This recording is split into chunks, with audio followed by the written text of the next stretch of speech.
Matin mökkiviikonloppu. Tervetuloa kuuntelemaan tarinaa suomen kielellä. Tänään kerron teille tarinan miehestä nimeltä Matti. Se ei ole tarina suuresta seikkailusta.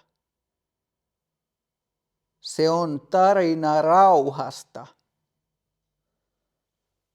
Se on tarina suomalaisesta mökkiviikonlopusta. Ota mukava asento. Rentoudu. Kuuntele minun ääntäni. Jos et ymmärrä jokaista sanaa, älä huolehdi. Keskity tarinan punaiseen lankaan. Aloitetaan. Luku 1. Kaupungin melu ja pakkaaminen.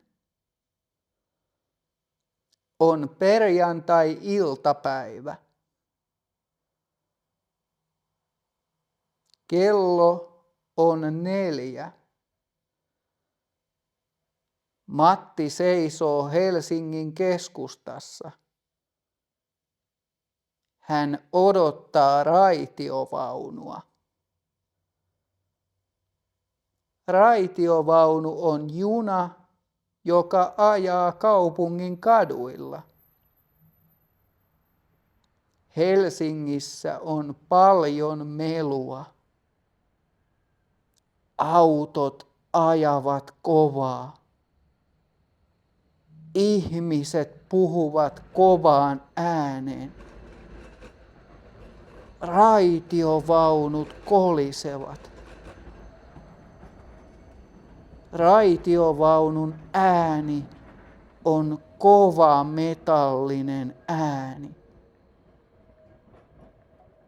Matin päässä jomottaa.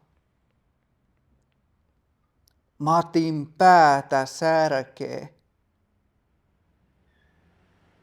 Matin työviikko on ollut todella raskas. Matti on tehnyt paljon töitä tietokoneella. Hän on katsonut ruutua monta tuntia joka päivä. Matin silmät ovat väsyneet. Hänen aivonsa ovat väsyneet. Matti sulkee silmänsä ja hengittää syvään. Hän toivoo vain yhtä asiaa. Hän toivoo hiljaisuutta. Hiljaisuus on sitä, kun ei kuulu mitään ääntä. Kun Matti pääsee kotiin, hän alkaa heti pakata. Pakkaaminen tarkoittaa, että hän laittaa tavaroita laukkuun matkaa varten. Matti ei tarvitse paljon tavaroita. Mökille ei tarvitse ottaa hienoja vaatteita. Mökillä ei tarvitse näyttää hyvältä. Mökillä saa olla oma itsensä ja ottaa rennosti. Matti avaa vaatekaapin. Hän ottaa kaapista vanhan, rikkinäisen villapaidan. Se on hänen suosikkipaitansa. Se on lämmin ja pehmeä. Hän ottaa myös villasukat. Villasukat ovat tärkeät, koska mökin lattia voi olla kylmä. Suomen kevät on usein vähän viileä. Matti laittaa kassiin myös kumisaappaat. Kumisaappaat ovat kengät, jotka pitävät veden ulkopuolella. Jos sataa vettä, jalat pysyvät kuivina. Lopuksi Matti käy ruokakaupassa. Mökillä on tärkeää syödä hyvin. Hän ostaa paketillisen kahvia. Suomalaiset rakastavat kahvia. Hän ostaa myös makkaraa, sinappia, ruisleipää ja voita. Ja tietenkin hän ostaa myös muutaman oluen. Perjantai-illan saunaolut on tärkeä perinne. Perinne on asia, joka tehdään aina samalla tavalla, vuodesta toiseen. Nyt Matti on valmis. Laukut ovat autossa. Hän käynnistää moottorin. Matka kohti rauhaa alkaa. Matka kohti mökkiä alkaa. Luku 2. Ajomatka ja ABC-huoltoasema. Matka Matin mökille kestää 2 tuntia. Mökki sijaitsee Keski-Suomessa, pienen järven rannalla. Aluksi Matin täytyy päästä pois Helsingistä. Se on hidasta. Liikenne on tukossa. On ruuhkaa. Ruuhka tarkoittaa, että tiellä on liikaa autoja. Kaikki autot ajavat hitaasti, peräkkäin. Monet muutkin ihmiset haluavat pois kaupungista. Suomalaiset pakenevat aina perjantaisin maaseudulle. Maaseutu on paikka, jossa on metsää ja peltoja, mutta jossa ei ole suuria taloja. Kaupungissa, kuten Helsingissä, on paljon ihmisiä ja rakennuksia. Kun Matti ajaa moottoritietä eteenpäin, liikenne vähenee. Autot katoavat. Maisema muuttuu. Maisema on se, mitä näet ikkunasta. Kaupungin harmaat kerrostalot vaihtuvat puihin. Matti näkee vain vihreää väriä. Hän näkee mäntyjä, kuusia ja koivuja. Mänty ja kuusi ovat puita, joissa on vihreät neulaset koko talven. Koivu on puu, jolla on valkoinen runko ja vaaleanvihreät lehdet. Tunnin ajomatkan jälkeen Matin tekee mieli kahvia. Hän alkaa tuntea itsensä väsyneeksi. Hänen täytyy pitää tauko. Suomessa on tien vieressä paljon huoltoasemia. Huoltoasema on paikka, josta autoon saa bensaa ja josta ihminen saa ruokaa. Suomen tunnetuin huoltoasema on ABC. Se on iso keltainen rakennus. Matti kääntää auton ABC:n pihaan. Piha on täynnä autoja. Huoltoaseman sisällä on kirkkaat valot ja paljon ihmisiä. Matti kävelee suoraan kahvilaan. Päivää! Saisinko ison kahvin ja yhden korvapuustin? Matti sanoo myyjälle. Korvapuusti on suomalainen makea leivonnainen. Se on kanelipulla.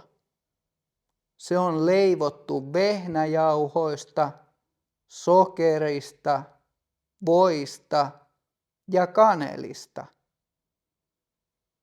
Se tuoksuu uskomattoman hyvältä.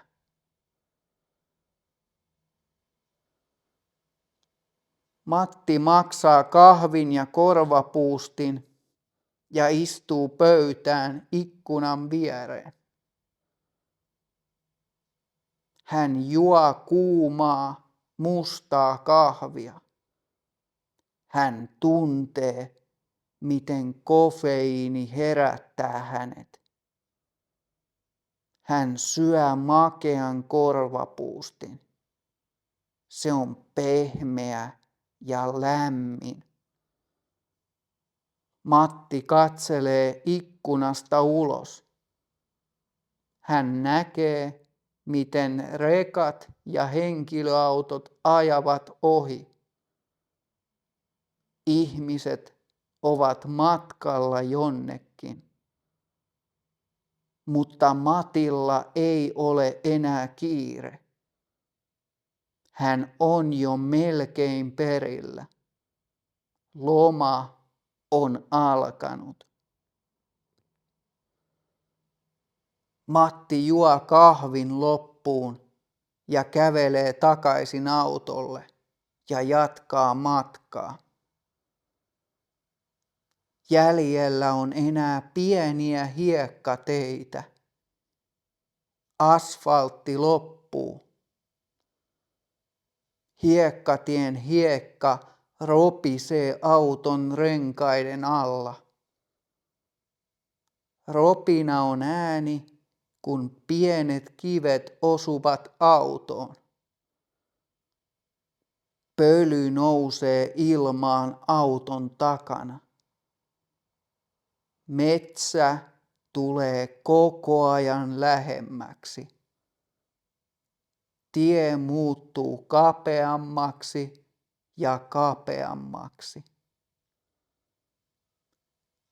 Lopulta Matti näkee mökin puiden takaa. Hänen mökkinsä on punainen, pieni talo sinisen järven rannalla. Hän on perillä mökillä. Luku 3. Saapuminen ja hiljaisuus. Matti sammuttaa auton moottorin. Hän avaa auton oven ja astuu ulos. Ensimmäinen asia, jonka hän huomaa, on hiljaisuus. Täällä ei ole melua.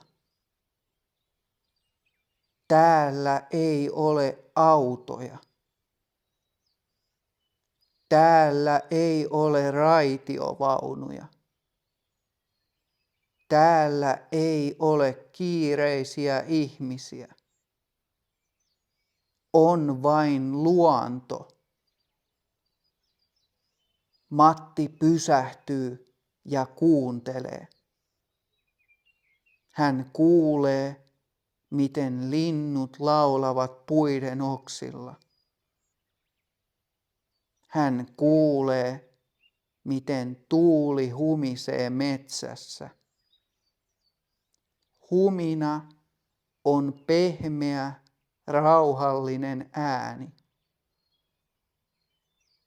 Järven vesi liplattaa rantaan. Liplatus on veden hiljainen ääni, kun pienet aallot osuvat kiviin. Matti sulkee silmänsä ja hengittää syvään. Ilma on täällä erilaista.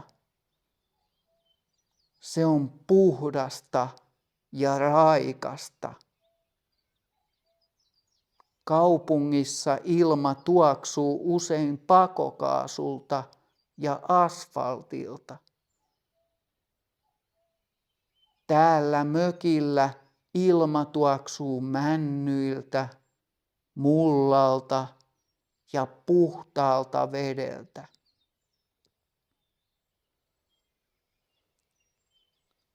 Matti kävelee auton taakse ja ottaa laukkunsa. Hän kävelee pientä polkua pitkin mökin ovelle. Mökki on maalattu punaiseksi. Ikkunoiden pielet ovat valkoiset. Mökki on hyvin tyypillinen suomalainen kesämökki. Matti etsii mökin avaimen takkinsa taskusta. Hän laittaa avaimen lukkoon. Lukko naksahtaa ja ovi aukeaa. Mökki on sisältä viileä. Mökki on ollut tyhjänä monta viikkoa. Mutta siellä tuoksuu hyvältä. Siellä tuoksuu vanhalta puulta. Matti jättää laukut lattialle. Kaupungin stressi on nyt kaukana takana. Loma voi todella alkaa.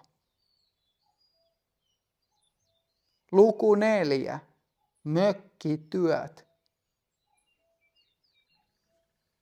Suomalaisella kesämökillä on aina töitä. Mutta se on erilaista työtä kuin kaupungissa. Se ei ole työtä tietokoneen ruudun äärellä. Se on fyysistä työtä. Se on työtä, jota tehdään omilla käsillä. Ensimmäiseksi Matin täytyy vaihtaa vaatteet. Hän ottaa pois siistit kaupunkivaatteet. Hän laittaa päälleen vanhan, reikäisen villapaidan ja jalkaan kumisaappaat. Nyt hän näyttää oikealta mökkiläiseltä. Matin mökillä ei ole juoksevaa vettä. Juokseva vesi tarkoittaa, että vesi tulee hanasta, kun käännät hanaa. Matin mökillä vettä ei tule hanasta. Vesi täytyy hakea itse kaivosta. Matti ottaa 2 muovista ämpäriä. Ämpäri on iso, pyöreä astia, jossa kannetaan vettä. Matti kävelee kaivolle. Kaivo on syvä kuoppa maassa, jossa on puhdasta pohjavettä. Matti nostaa vettä kaivosta. Vesi on kirkasta ja erittäin kylmää. Hän kantaa täydet ja painavat ämpärit saunaan ja keittiöön. Vettä tarvitaan juomiseen, ruoanlaittoon ja peseytymiseen. Seuraava työ on polttopuut. Illalla Matti haluaa mennä saunaan ja sauna tarvitsee puita lämmitykseen. Matti kävelee liiteriin. Puuvaja eli liiteri on pieni rakennus mökin vieressä. Siellä säilytetään kuivia polttopuita. Matti ottaa käteensä kirveen. Kirves on työkalu, jossa on pitkä varsi ja raskas, terävä metallinen pää. Sillä leikataan puuta. Matti nostaa paksun puun pölkyn päälle. Hän nostaa kirveen korkealle ilmaan ja lyö. Puu halkeaa 2 osaan. Matti pilkkoo puita pitkän tovin. Työ on raskasta ja hänelle tulee kuuma.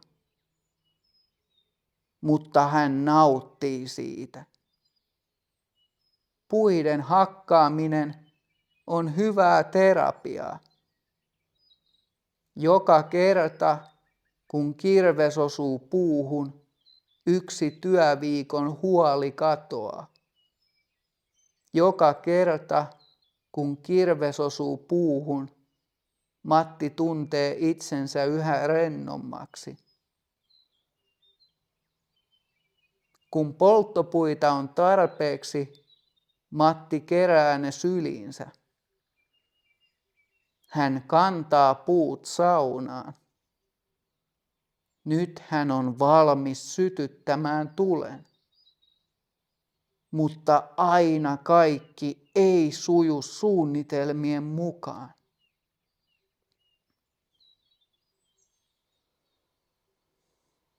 Luku 5. Ongelmia saunan kanssa.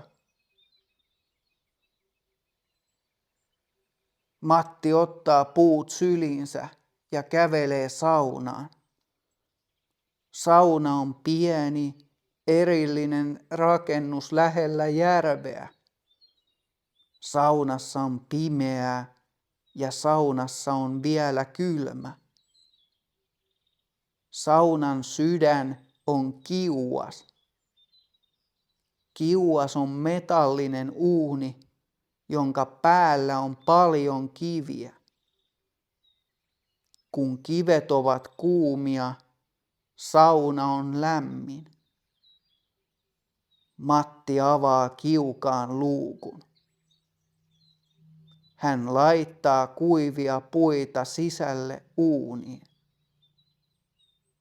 Sitten hän ottaa tulitikut. Hän raapaisee tulitikun. Tulitikku syttyy ja hän laittaa sen puiden alle. Pieni keltainen liekki alkaa tanssia. Mutta sitten tapahtuu jotain yllättävää. Tuli ei leviä. puut eivät syty kunnolla. Ne ovat ehkä vähän kosteita. Kosteus tarkoittaa, että puissa on vielä vähän vettä. Yhtäkkiä kiukaasta tulee savua. Savu on harmaata kaasua, joka tuoksuu voimakkaasti palavalta puulta. Savu ei mene ulos. Savu tulee sisälle saunaan. Matti yskii. Savu menee Matin silmiin. Hänen silmiään kirvelee. Kirvely on epämiellyttävä, polttava tunne. Matti sulkee silmänsä ja miettii, mikä on vialla. Miksi savu ei mene ulos savupiipusta? Sitten Matti muistaa. Hän lyö kädellä otsansa. Hän on unohtanut avata pellin. Pelti on metallinen luukku savupiipussa. Jos pelti on kiinni, savu ei pääse ulos. On hyvin yleinen virhe unohtaa avata pelti. Matti avaa pellin nopeasti. Hän kuulee, miten ilma alkaa liikkua. Savu nousee ylös savupiippuun. Tuli saa happea. Nyt puut syttyvät nopeasti. Liekit palavat keltaisina ja oransseina. Sauna alkaa heti lämmetä. Matti hymyilee. Pieni ongelma on nyt ratkaistu. Matti menee takaisin mökkiin odottamaan, että sauna lämpenee. Luku 6. Järvi ja löylyt. Kuluu tunti. Matti palaa saunalle. Nyt saunassa on todella kuuma. Lämpömittari saunan seinällä näyttää 80 astetta. Suomalaiselle se on täydellinen lämpötila. Matti ottaa vaatteet pois. Matti on oppinut, että Suomessa saunaan mennään yleensä alasti. Hän menee sisälle kuumaan saunaan. Hän istahtaa puiselle lauteelle. Laude on puinen penkki saunassa, jossa ihmiset istuvat. Matilla on mukana puinen ämpäri, jota kutsutaan kiuluksi, ja suuri lusikka, jota kutsutaan kauhaksi. Matti ottaa kauhalla vettä. Hän heittää veden kuumille kiville. Shh. Kivet sihisevät äänekkäästi. Vesi muuttuu kuumaksi höyryksi. Sitä kutsutaan löylyksi. Löyly nousee ylös ja osuu Matin ihoon. Se on intensiivinen tunne. Löyly tuntuu kuumalta, mutta myös todella hyvältä. Matti hikoilee. Hikoilu on tärkeää. Se puhdistaa kehon ja mielen. Matti istuu saunassa hiljaa, silmät kiinni. Kaikki kaupungin stressi on sulanut pois. Kaikki kiire on kadonnut. Jäljellä on vain tämä hetki. Kun Matilla on liian kuuma, hän nousee ylös. Hän kävelee ulos saunasta. Ilma ulkona tuntuu nyt viileältä. Matti kävelee laiturille. Laituri on puinen silta, joka menee rannasta veteen. Järvi on täysin tyyni. Tyyni tarkoittaa, että vedessä ei ole aaltoja. Järvi on kuin peili. Matti ei mieti, vaan hän hyppää järveen. Vesi on todella kylmää, ehkä vain 15 astetta lämmintä. Kontrasti on valtava. Äsken oli 80 astetta lämpöä. Nyt vesi jäähdyttää koko kehon sekunneissa. Matti nousee pintaan ja hengittää syvään raikasta ilmaa. Hän nousee vedestä takaisin laiturille. Hän tuntee, miten veri kiertää hänen kehossaan. Hän tuntee olevansa elossa. Hän on täysin rento ja onnellinen. Tämä on se rentoutuminen, jota Matti odotti koko pitkän työviikon. Luku 7. Yötön yö ja iltapala. Matti nousee järvestä. Hän kuivaa itsensä pyyhkeellä. Pyyhe on iso ja pehmeä kangas. Hän pukee puhtaat, kuivat vaatteet päälle ja kävelee takaisin mökille. Kello on jo 11 illalla, mutta ulkona ei ole pimeää. Suomessa on kesällä yötön yö. Yötön yö tarkoittaa, että aurinko ei laske kokonaan. Taivas on vaalean punainen, vaalean sininen ja oranssi. On yö, mutta ulkona on valoisaa. Matti istahtaa mökin terassille. Terassi on puinen lattia ulkona, mökin oven edessä. Matilla on nälkä. Uiminen ja saunominen tekevät ihmisen aina nälkäiseksi. Matti syö iltapalaa. Iltapala on pieni ateria, joka syödään illalla ennen nukkumaan menoa.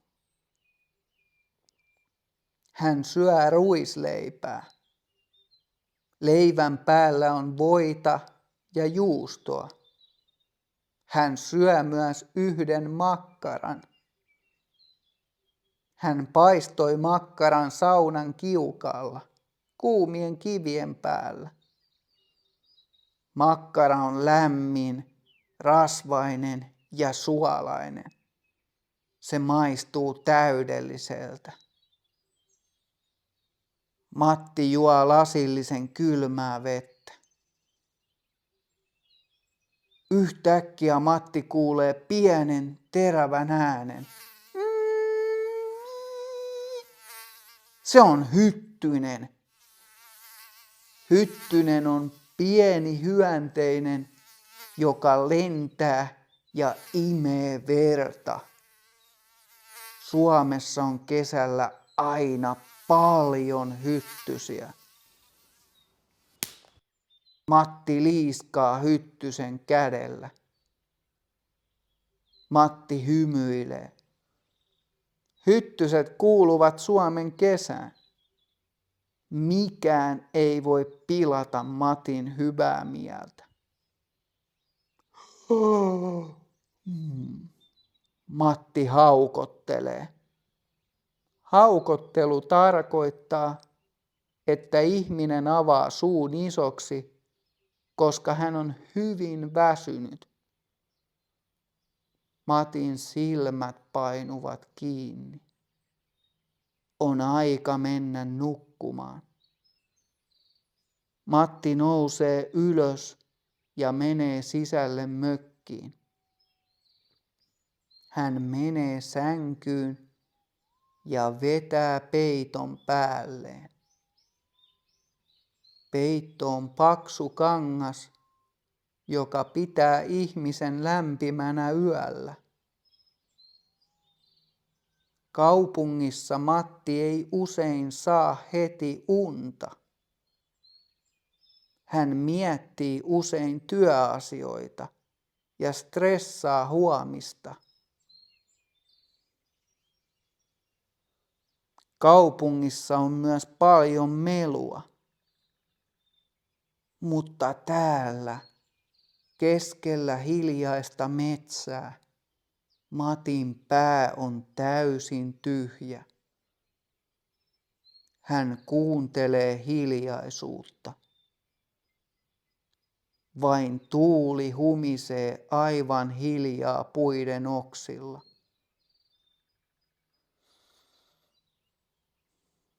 Matti hengittää syvään.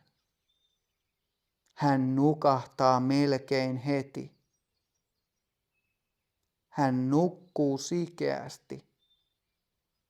Hän nukkuu myöhään ja herää aamulla lintujen lauluun. Matin mökkiviikonloppu on alkanut täydellisesti. Kuuntelet kanavaa Simple Finnish Stories. Tämä oli tarina Matin mökkiviikonlopusta. Toivottavasti sinäkin olet nyt rentoutunut. Toivottavasti opit uusia suomen kielen sanoja. Kiitos, että kuuntelit. Nähdään seuraavassa videossa.